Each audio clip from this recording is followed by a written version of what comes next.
Good evening, workshoppers. It's been a while, hasn't it? Gosh, man, I can't believe it's only even been 2 weeks. It feels like forever for me. But I'd like to welcome you all into the new episode 216. We're getting up there. It's beta season, and shouldn't be a surprise. But we just finished up the Diablo 2 closed beta with the open beta going through coming up. So this episode is kind of in a beta testing sandwich, as it were. But we got some things. We got some things to discuss. Not to directly quote the title of the last episode, but we've got in this episode. Obviously, there are still some new developments coming from the Blizzard lawsuit. I don't care if you think that I'm being preachy. I'm still going to talk about it.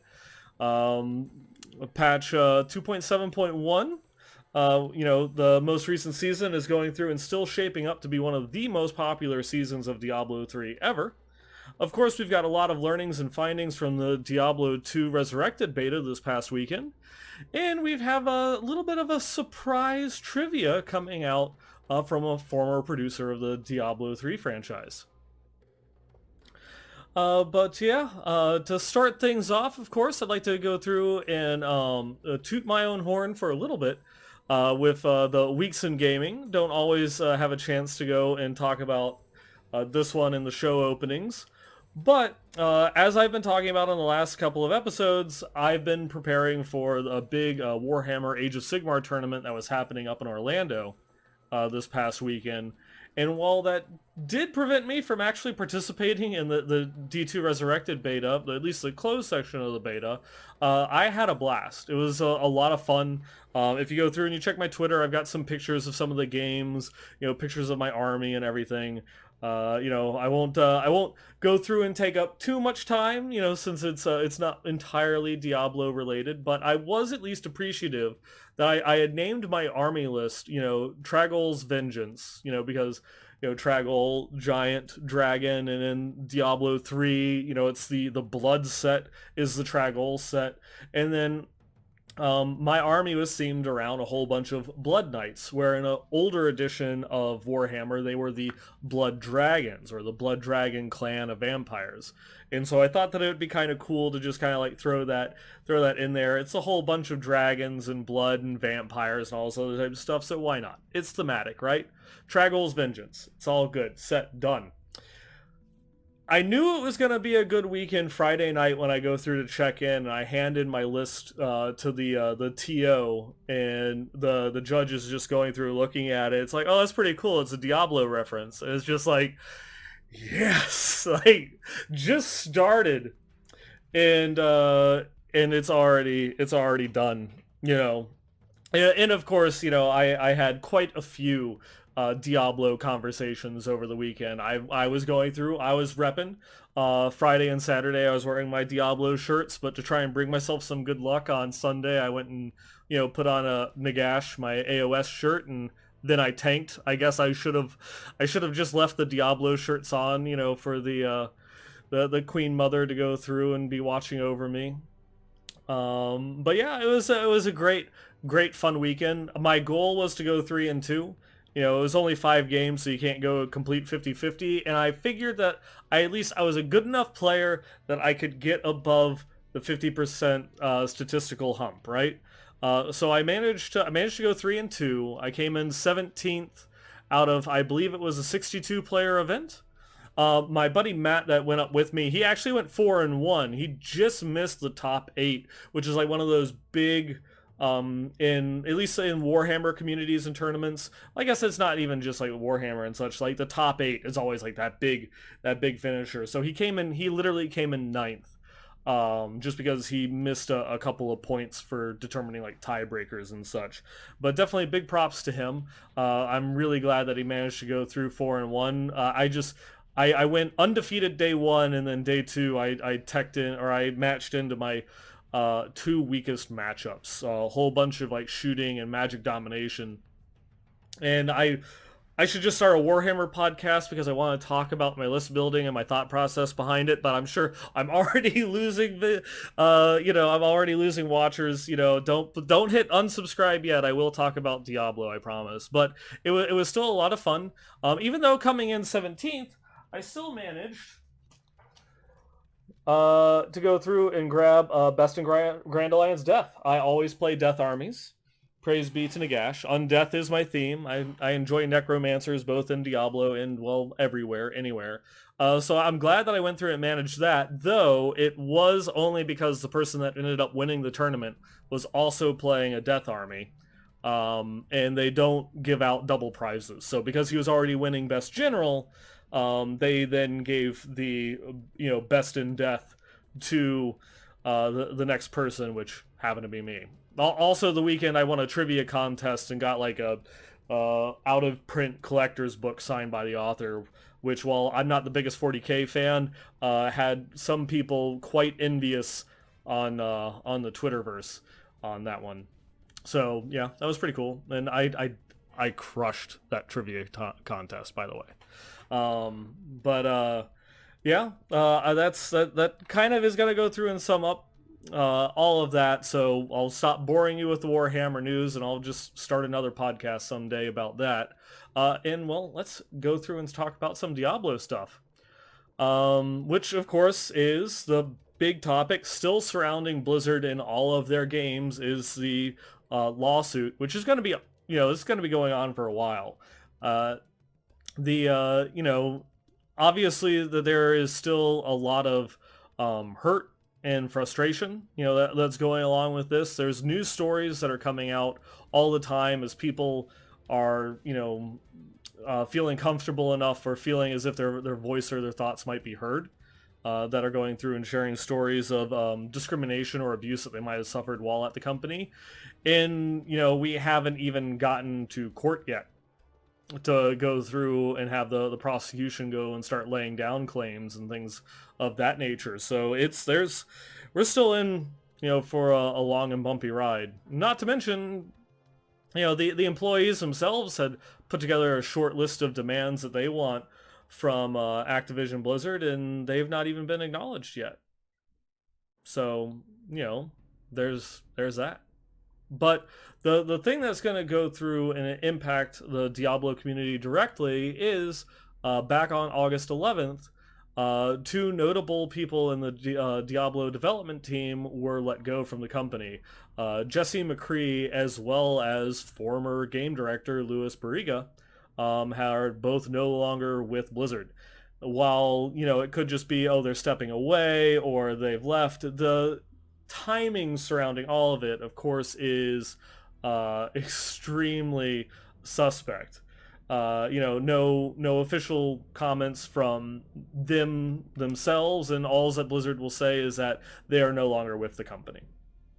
And we can't make any direct assertions as whether this is related to it, but it's a fair guess that it probably has something to do with it, especially when you look at some of the other people that were let go on that same day were all involved in the now infamous Cosby Suite photo, along with the some other big names from Blizzard's former past that now have been that are named in the lawsuit itself as being just key players in this kind of frat boy culture and a culture of harassment that was going through and just infesting Blizzard for God knows how long. But yeah, we had seen at least Jesse McCree in one of those photos, and as well as like some screenshots from some chats and things that he was in that might not be the best public image that you would want out there if you're in a leadership or a lead designer position for the game. And so it's not too terribly surprising to see Blizzard and him go through and part ways. Though there is of course always the side effect of just like, is this Blizzard just doing damage control? Are they just trying to save some face and not really implement or make any changes, inside the company? Don't know. We might never know. who knows? But though we do hope that this is just like first steps, and that actual change is going to go through and come from all of this while we wait and see.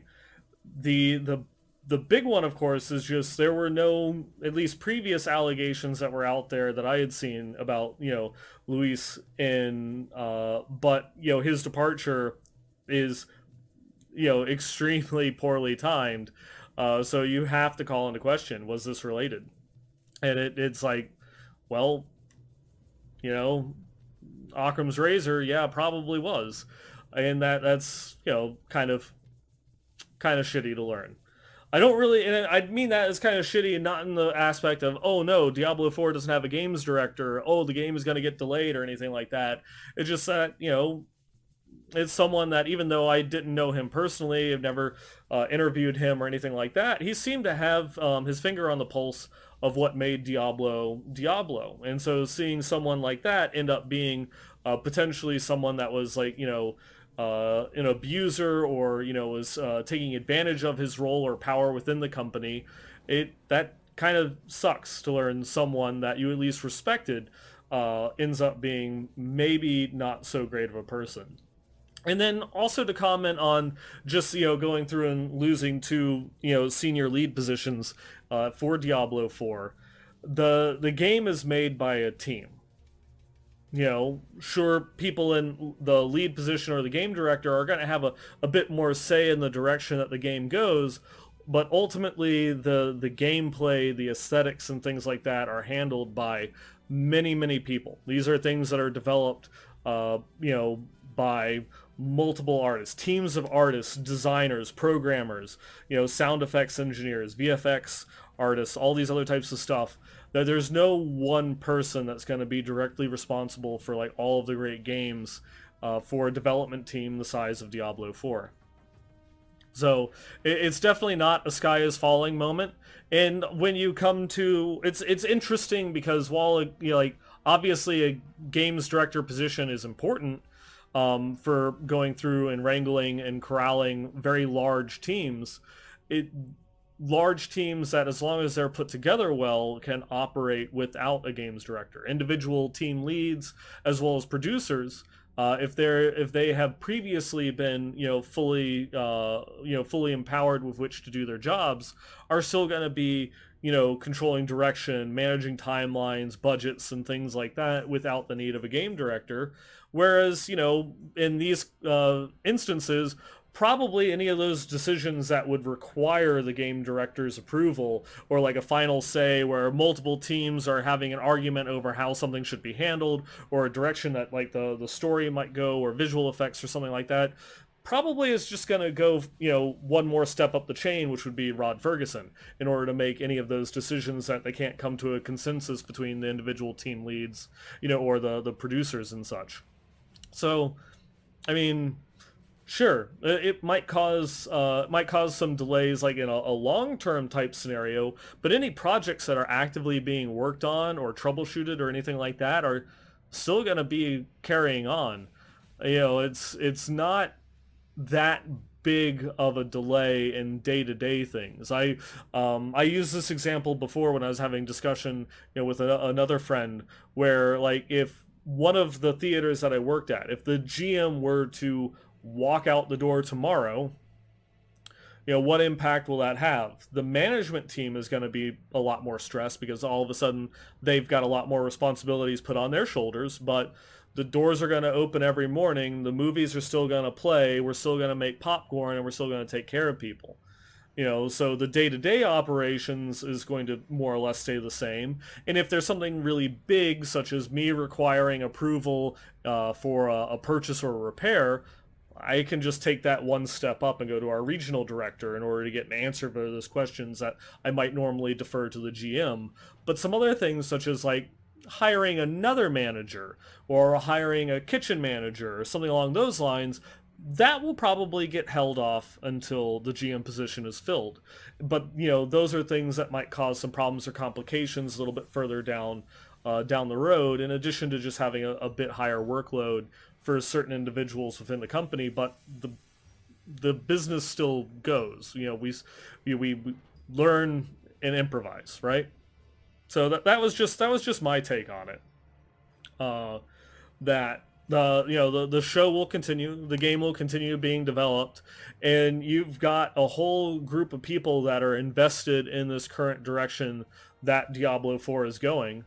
And who knows, maybe another voice that goes through and rises up to fill those positions might have an even better understanding of Diablo, or might be able to go through and take the game in a direction that's not completely copying Diablo 2. Adds a little bit of flair to it, which we haven't seen. Obviously, they've just been playing it safe with Diablo 4. They've been trying to harken it back to Diablo 2 and make all those references directly back to D2, because there's a very vocal portion of the community that's what they want.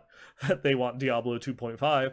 And so that's kind of like the angle that they're catering to. They see all the chatter and the discourse that goes on Reddit and forums and such about Diablo 3, and people's displeasures with it, and they're trying to circumvent those conversations when talking about D4. But we haven't had an opportunity to really play the game besides one 30-minute demo from a couple years ago to see how it's shaping up, how the skills work, or, obviously to me, how the story is going to play out.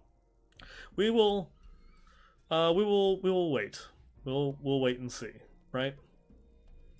But beyond that, obviously there's still a lot of conversations going on Twitter. A lot of it has been expanding out beyond just Blizzard. Riot is going through the same exact lawsuit from the state of California that Blizzard is right now. There's still current legal issues that have been going on over at Ubisoft, as well as there have been employee movements going on that side as well.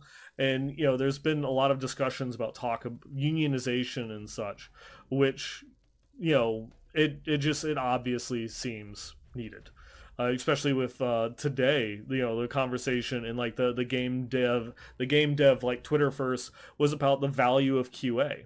And you had some really strange conversations going on from like, I think, what was it, like David Gaffey, who was like one of the lead creators for God of War, was talking about QA absolutely needed. There's not a single game studio that would tell you that QA is optional. It's a very core, integral part of the company that's critical to the game development process.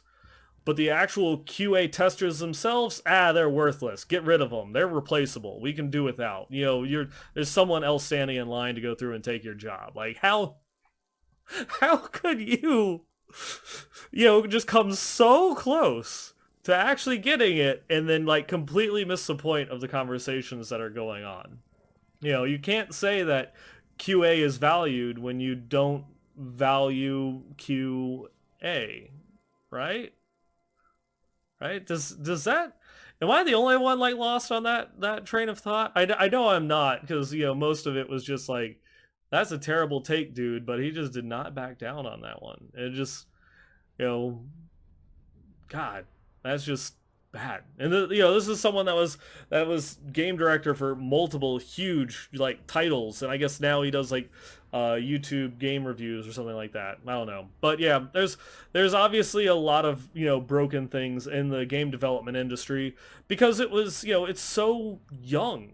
Game dev kind of like exploded in the 90s, early 2000s, and it's having another kind of like revival now. There's all this investment capital. You've seen all these big names that have been leaving Blizzard over the past couple of years because big, either domestic or foreign investors have just been coming in, and it's like, hey, you three guys, we'll give you boatloads of cash to go and make a game. All right, okay, and well, that's what's been happening.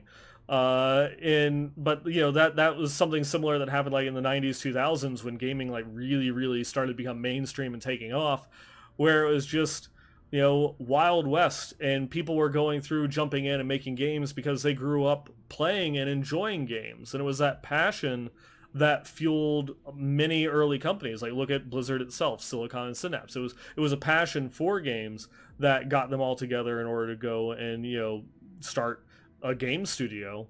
But that also has led to many people following their passion and making sacrifices for it, such as, going through and working for a company in Irvine making $12 an hour, which is not really possible unless you have like four roommates. It's one of those things that they're getting preyed upon and being paid really shit wages, especially for the area that like the company is situated in. Like Irvine is an extremely expensive place, or you're taking like a 2-hour commute, and still it's still California, so the prices to live are still insane, you know. And you just have seen stories throughout this whole thing. I mean, these stories go back a while, but just like, you know, going through, and the only way that you're able to afford anything is the fact that you're working 60-hour shifts, because of overtime. Like this kind of like mandated 6 days a week, 14-hour days, overtime, and like just ridiculous stories like that is the only way that you're even paying the bills. So you're almost thankful for the overtime, even though it's killing you. And obviously these types of practices, because you know, back in 2003 when Blizzard's making World of Warcraft, yeah, people wanted to ship the game. They were happy to go through, and maybe not happy, but they were passionate enough to want to go and work those shifts to get the game done. And now it's kind of like the company standard where you're required to work those hours because you're a contract laborer. And if you actually want to extend your contract past that 6 months and become a full-time employee, well, you got to start clocking those 12-hour days, man.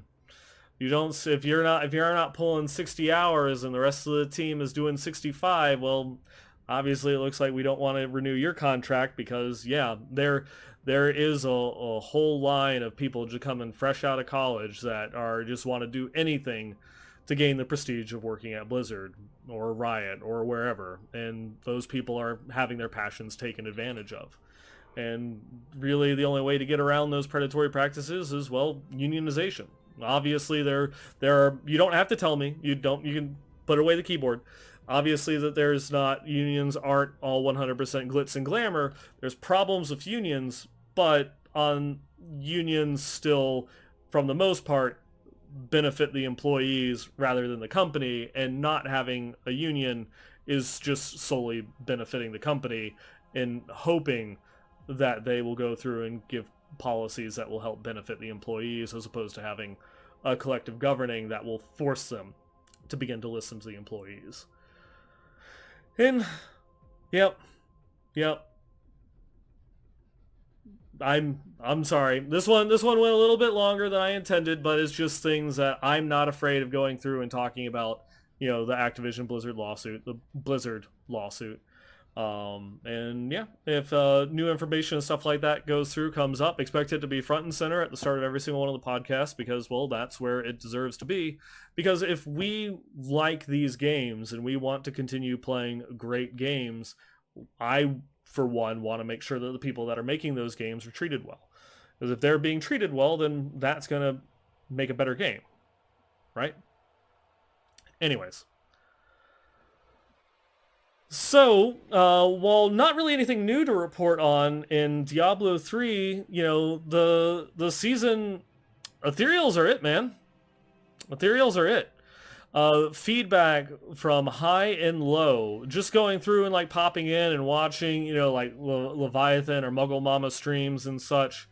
People are just digging ethereal items. Like, it has actually made people like it's like when it's even better than when primals were first implemented. You see that teal green beam pop up, and you're like, ooh, that could be good. I got the legendary property that I wanted. But maybe this one rolled just like slightly more damage, because not all the stats are maxed, so you can still find a little bit of an upgrade, or maybe it will have an even better passive on it, even though I've got the one with the legendary that I want. So there's definitely a lot out there that is making the item hunt interesting, and we're talking about things that if you have like a really good one, you're still interested in finding one because of tiny little upgrades. It's not something that is like, oh, I really need this to define my build. Every one of them could potentially have some sort of legendary or passive combination that's like, yeah, you know what? You know what? I want to try a Natalia's rapid fire build. Not that I do, but just as an example. It's something that is uh, that never felt quite right in Diablo 3 compared to Diablo 2. Now, Diablo 3's item hunt, was still had many, great times, especially after Reaper of Souls when they actually increased the drop rates and you had some really cool build defining legendaries that right before sets were the end all be all. And I feel as if we're kind of getting back a little bit to that with the ethereals, and some of the more common feedback is just asking, please don't take these away at the end of the season. And it makes me wonder what the developers could do next. Could there just be ethereals every season? Maybe a different set or maybe new ones. Maybe it's seasonal only and it just doesn't exist on the regular game. Though there are some people that don't play seasons, and I feel as if they should be given the opportunity to try it out. So maybe it could be eventually added in. And I was thinking about it in terms because it's something that Path of Exile does. Now I'm not as familiar with it because I don't play PoE. But to my understanding, when a league gets very popular, a lot of times the mechanics of the league will just be added into the core game. And so if you don't play in a league, you still get to delve. Delve is just like a permanent part of the game now. And so you can go through and play in like the most recent league, which to my understanding has had a lot of controversy in and of itself. But you can play in that league and you can still harvest. You can still delve. Like a lot of these previous seasonal bonuses that Path of Exile has run are just core mechanics. Uh, Similarly to how the follower update of the last season, had occurred, and is now just a permanent part of the game. It'd be interesting to see ethereals come back. Maybe in a slightly different form, or you can slightly change it up a little bit. But I still enjoy the aspect of the ethereals is that when you see one drop, you largely know what it is that you're going to get. You know that there's a huge power bonus. You can see, oh, that one, oh, it's a grandfather that's like, 300% increase damage on barbarian skills and all these other abilities. It's just what legendary property did it roll? What passive did it roll? Those are the things. I already know. I see it drop. I know it's good.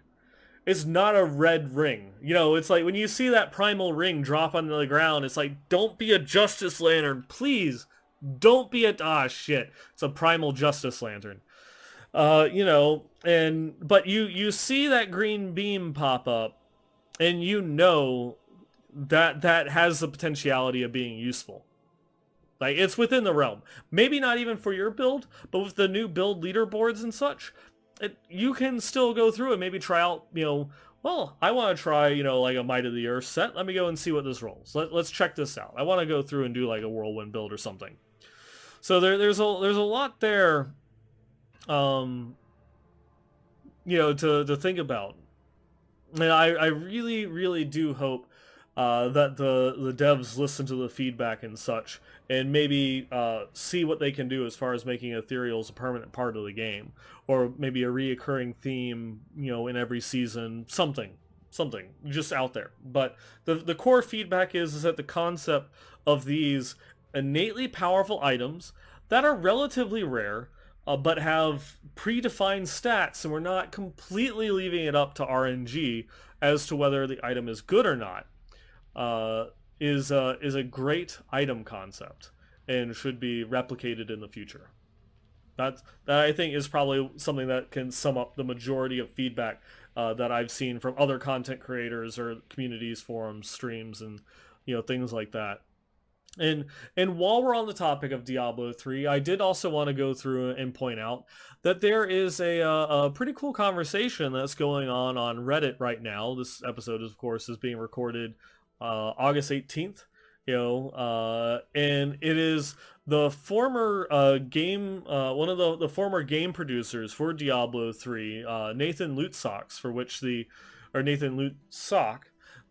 the Loot Socks are named. is kind of doing an AMA where he's going and talking about one of the things that he was in charge of, namely monster design. And there's some pretty cool things. I'll actually go through and I'll link it here in the Twitch chat, and I'll also link it in the YouTube comments when this episode gets posted. But you know, there's a lot of like really cool stories that are going through and talking about monster design. If anybody that's interested in game development itself or the ideas that the designers go through when developing something as simple as, say, monster encounters, it's got a lot of it definitely pulls back the curtain and allows you to see like the inner workings in the machines that are going on. Well, one of my favorite ones that he was going through and talking was actually discussing sand sharks. You know, the burrowing giant like lizard-ish things in the Act 2 deserts. Now I'm gonna go through and read you know, the quote that he had here. That when he was going through and responding, he, you know, his AMA was, you know, ask me a question about like your favorite monster, and I'll tell you a story about, you know, how it came to be or about its development cycle. So this question was about sand sharks, and he replied, "The sand sharks were an early design from Mark Gibbons, one of the first monsters we discussed after deciding that we would have a desert region. When you consider how a Diablo game works, with the camera being where it is and with how heroes are controlled, there are simple and difficult ways to make monsters work. Early on, we were making everything difficult for ourselves, kind of in a good way. We were trying to figure out things that were a pain in the butt and seeing if they were worth the effort. With land sharks, we were trying out things like swimming as well as crawling behaviors in the same creature, ambush attacks, being untackable in certain states. We were also testing out how we could make a long-bodied creature. It's a whole thing and not for Diablo. We tried and failed a lot, and at the time we were iterating slowly, so it was frustrating. Later we tried and failed a lot with fast iterations, which was very satisfying. We wanted to do a Tremors type thing where the sand sharks couldn't attack you if you were on the rocks, but that was confusing, hard to implement, easily exploitable. Transitioning between the swimming and crawling was confusing and was ultimately simplified. The creature actually needed a lot of anatomy tweaks in order to work. We added the large claw limbs to improve the swipe arcs. It's not so good if monsters can only attack directly in front of themselves. But also changed the head from a classic shark to a big underbite because the game camera would never allow you to see its mouth. In the end, it's a fairly successful monster. Some designers got crazy making unique name versions with tweaked AI for better gameplay, and we like them even more."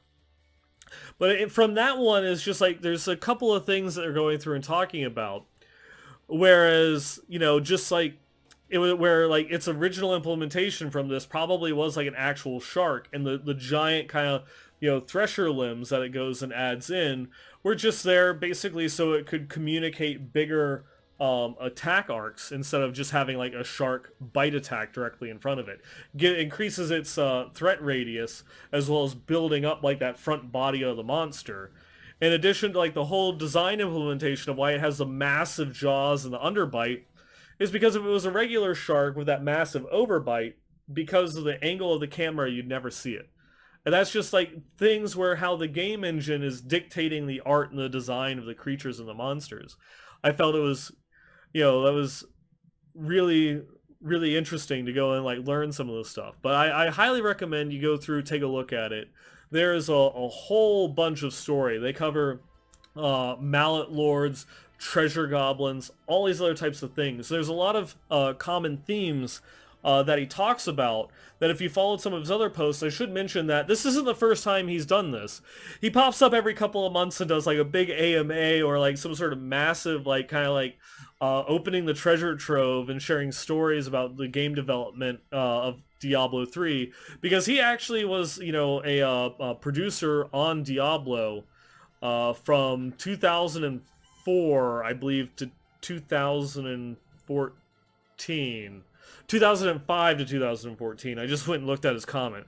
So he's, you know, so he was on the Diablo team, you know.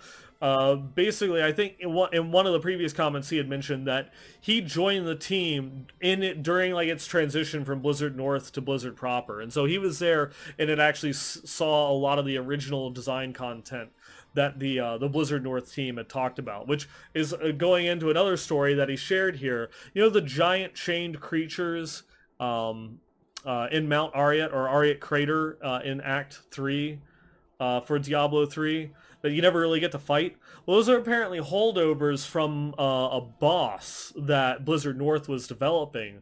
That, you know, eventually they took some aspects of it. It was like Belial, so you had kind of like this giant chained creature where you were fighting on an area with a limited walkway and you could only attack it from like certain areas and such. And that was like kind of like some of those concepts were ultimately kind of like developed into Belial. But the original concept for that creature was very similar to what ended up being those chained demons, you know, leading up to like Sadea in Act 3. And so it's kind of interesting how they're, because he talks about how they wanted to like reuse as much of like the original content that Blizzard North had developed for Diablo 3 and pull as much as they could into the game in some, you know, shape, some form. But yeah, check it out. Really cool read. I believe he was like actually still answering questions, you know, here a couple hours later. So it's worth going in and seeing it. A lot of neat, cool little stories there. Um, but yeah, I guess the last in the big news, of course, is this previous weekend. Even though I had unfortunately missed it, was the Diablo 2 Resurrected closed beta. So if you had pre-ordered the game or were lucky enough to get an invite, you were able to go through, hop in, and much like the technical alpha from a few months ago, it was only Act 1 and 2, just the base difficulty, though they did also add in the Paladin and Druid as playable classes. No Assassin, no Necromancer, my top two. You know, so you don't quite have the full range to test with.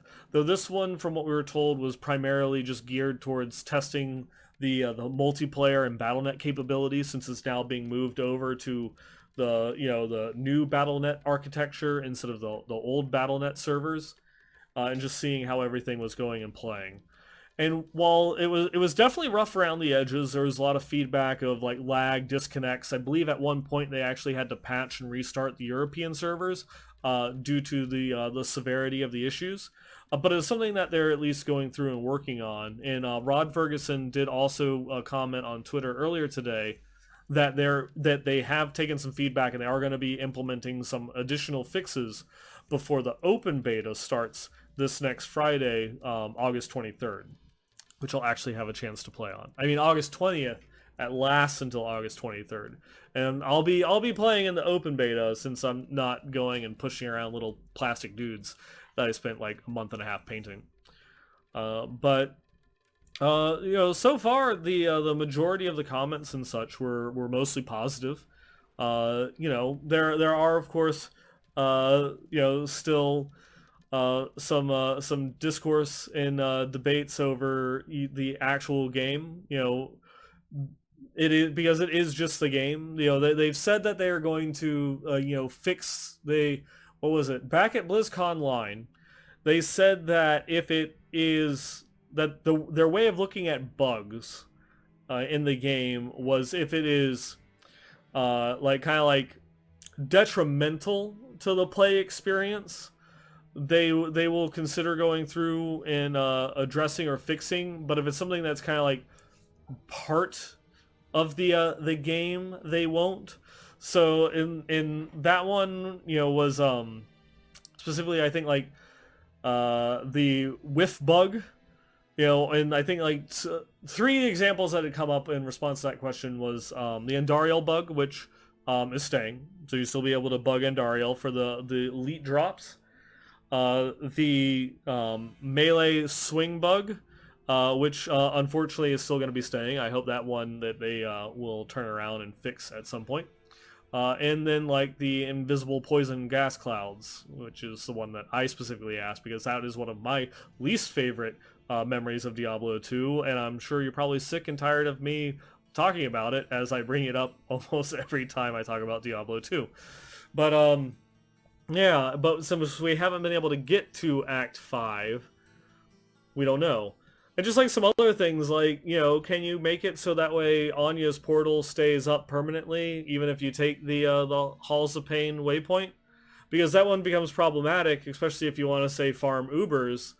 Someone has to get the Halls of Pain waypoint, and then that means if they're playing single player games, they can't they can't farm Pendleskin. So it's like, there's some things that just like, let's just make some common sense changes, right? Let's make some tiny little changes. I would also have advocated for just removing the stamina bar, but hey, that's just me. And a lot of people, including one of the original developers, David Brevik, would want to go through and remove the stamina bar. But I just wanted to repeat that for everybody. Get rid of the goddamn stamina bar. Sorry, not salty at all. Many hours wasted walking, through Act 1. Never want to do that again. But yeah, the open beta is not going to be any different. They're going to be going and patching some changes or fixes for stability. And there was definitely, like, the biggest complaint was more just the stability issues.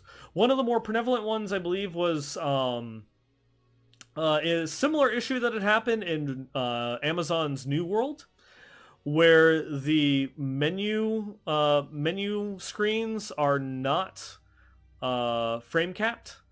And so opening up your inventory or opening up the Herodric Cube or talking to a vendor or something along those lines would just overload your graphics card as it went to go through and try and render those still 2D images a million times a second.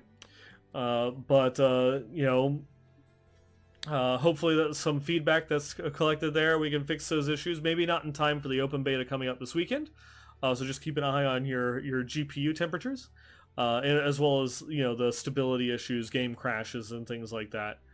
But also in a commitment, at least, to the game, whether or not it's a good thing or a bad thing, I'll leave for you to decide. Another one that we did find out recently is the fact that Diablo 2 will not launch with the ladders in place. So when D2R launches, there will be no ladder. There still will be online play. They have confirmed that ladder-only rune words and items will at least drop in single player, but we don't know what that means for the non-ladder BattleNet play, which of course is one of the biggest draws for people wanting to go through and try out Diablo 2, even if they're not going to go and play in dedicated groups or, go and try and find Bail Run 69, that they'll have, some reason to want to go and hunt down your, just like Insight. Insight is ladder only rune word. That's extremely helpful, especially relatively easy to get for leveling characters and such. That helps mitigate all of your mana issues. There's a lot of things that might be a little bit better for ladder play after going through and like digging into it and seeing some of the things. I remember having a conversation after the news originally broke, and I was like, that's not too bad, right? It's like, who cares if ladder doesn't start within the first couple of months? Then one of my friends was like, it loses insight. It's like, shit, you're right.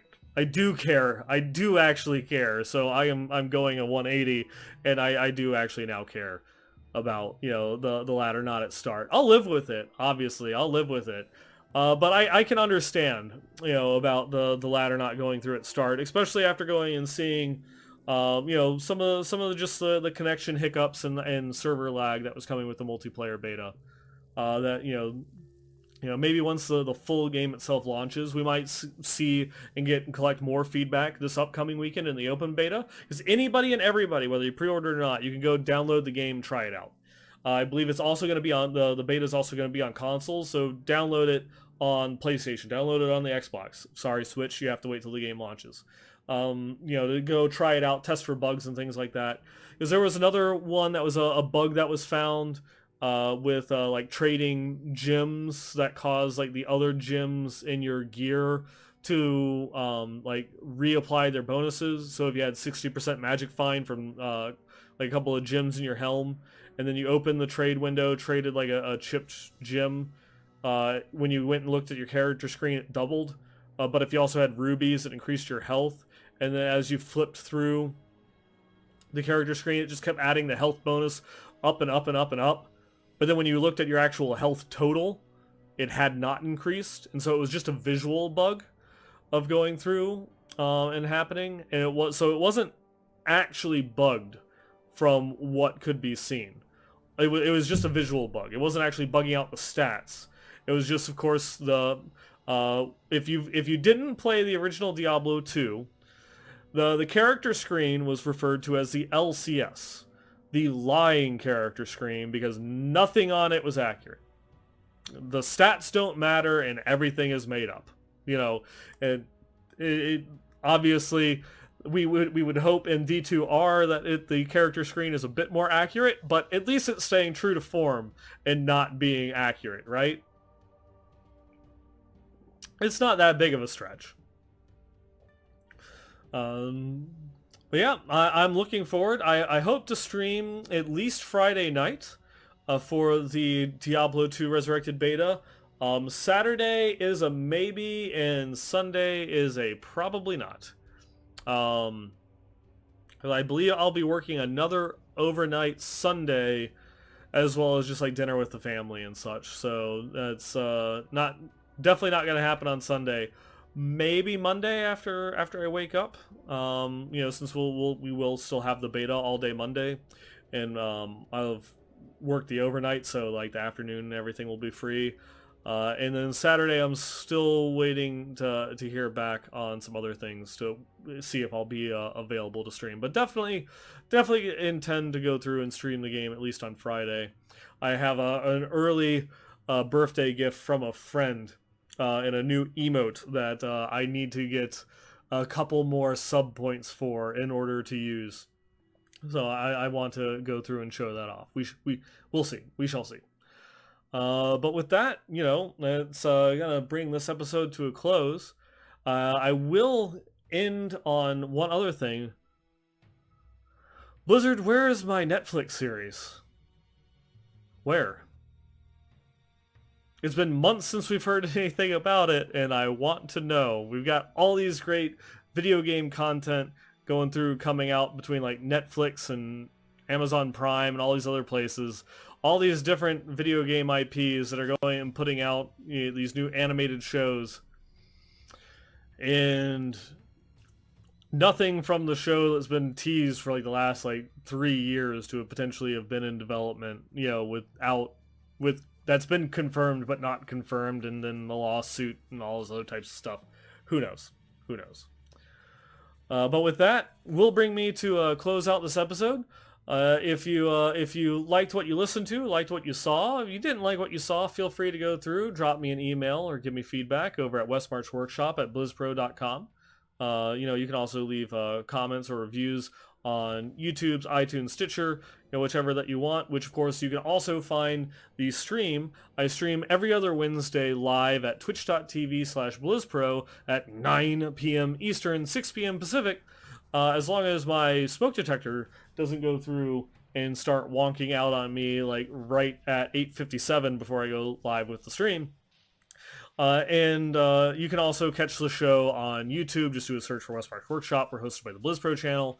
You can also find us on iTunes, Stitcher, like Spotify, Google Music, your podcasting platform of choice. It's out there and everywhere. You can follow the show for updates on when the show goes live, or if there's ever I have to change the date for a reschedule, over at the WM Workshop on Twitter, or you can go through and follow me at 9ballgamer on Twitter, or you can also find my stream that will be later on this week over at twitch.tv/9ball. But with that, it will bring the episode to a close. I thank you again for coming through, listening to me rant, and I will catch you all next time.